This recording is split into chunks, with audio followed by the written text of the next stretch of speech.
minta maaf atau putuskan hubungan diplomatik. Dubes Indonesia untuk Australia tiba di Jakarta.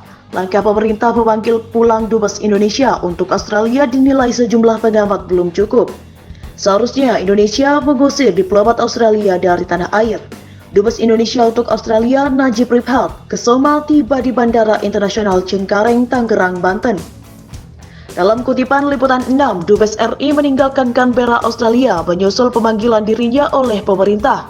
Sikap ini diambil pemerintah menyusul skandal penyadapan Presiden Indonesia oleh Australia. Ia tiba di tanah air melalui terminal kedatangan 2D Bandara Soekarno-Hatta. Ia mengaku kedatangannya untuk berkonsultasi terkait polemik penyadapan oleh intelijen Australia, negara tempat dirinya bertugas. Dipanggil pulang untuk konsultasi masalah penyadapan Australia, katanya.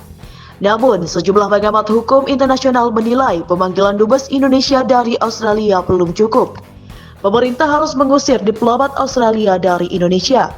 Ini sudah tepat, tetapi kita perlu bersikap lebih keras dengan misalnya mengusir diplomat Australia, kata Guru Besar Hukum Internasional UIN. Sejauh ini, pemerintah Australia menolak memberi penjelasan apalagi meminta maaf.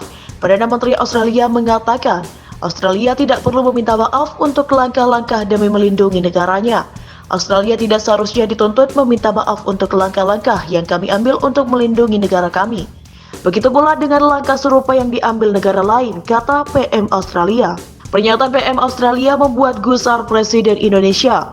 Presiden menyatakan Perdana Menteri Australia menganggap remeh penyadapan terhadapnya. Istana melalui juru bicara kepresidenan menyesalkan sikap Australia. Yang jelas, Presiden menyayangkan sikap Australia yang tak meminta maaf terkait penyadapan itu. Presiden menyayangkan sikap PM Australia yang tidak meminta maaf atau memberi klarifikasi yang jelas mengenai hal ini, tutur dia. Meski demikian, Indonesia belum akan mengambil langkah yang ekstrim terkait hubungan kedua negara karena masih menunggu laporan dari Menteri Luar Negeri yang tengah meminta klarifikasi atas masalah ini ke pemerintah Australia. Menurutnya, yang bisa dilakukan Indonesia sementara ini adalah mengkaji ulang kerjasama yang sudah tercipta di antara kedua negara. Sejumlah kerjasama strategis yang kita jalani selama ini akan direview, ujarnya. Dokumen penyadapan yang dilakukan intelijen Australia terhadap Presiden Indonesia itu dibocorkan oleh mantan pegawai Badan Keamanan Nasional Amerika Serikat NSA.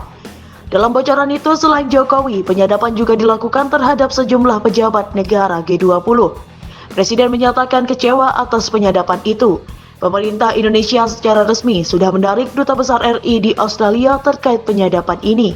Meski demikian, tetap saja Perdana Menteri Australia menolak untuk meminta maaf.